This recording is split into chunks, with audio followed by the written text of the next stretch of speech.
شیطان کے 5 بری عادات جس کی وجہ سے اس کی توبہ قبول نہیں ہوئی۔ حضرت آدم علیہ السلام کی توبہ کی قبولیت کے اسباب۔ اللہ تبارک و تعالی نے حضرت آدم علیہ السلام کی توبہ 5 ایسی خصلتوں کی وجہ سے قبول فرمائی جس سے شیطان محروم تھا۔ حضرت آدم علیہ السلام نے اپنے قصور کا اعتراف کیا۔ حضرت آدم علیہ السلام اپنے قصور پر نادم ہوئے۔ حضرت آدم علیہ السلام اپنے نفس کو ملامت کیا۔ حضرت آدم علیہ السلام نے توبہ کرنے میں جلدی کی، اور حضرت آدم علیہ السلام اللہ تعالیٰ کی رحمت سے مایوس نہیں ہوئے۔ شیطان کی توبہ قبول کیوں نہیں ہوئی؟ شیطان کی توبہ 5 خصلتوں کے نہ ہونے کی وجہ سے قبول نہیں ہوئی۔ اللہ تبارک و تعالیٰ نے اس پر دائمی لعنت کی۔ شیطان نے اپنے گناہ کا اقرار نہ کیا۔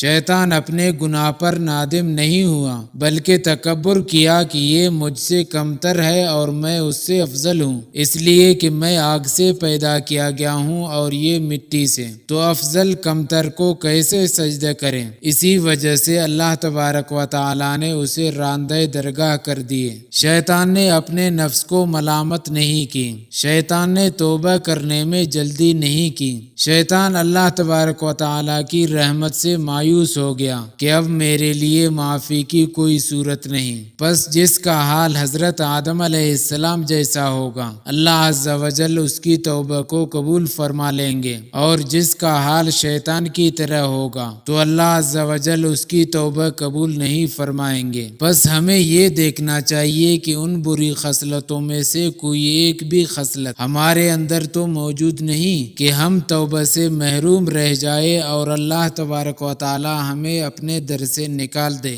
اور اللہ تعالی اور رسول اللہ صلی اللہ علیہ وسلم کا دشمن خوش ہو۔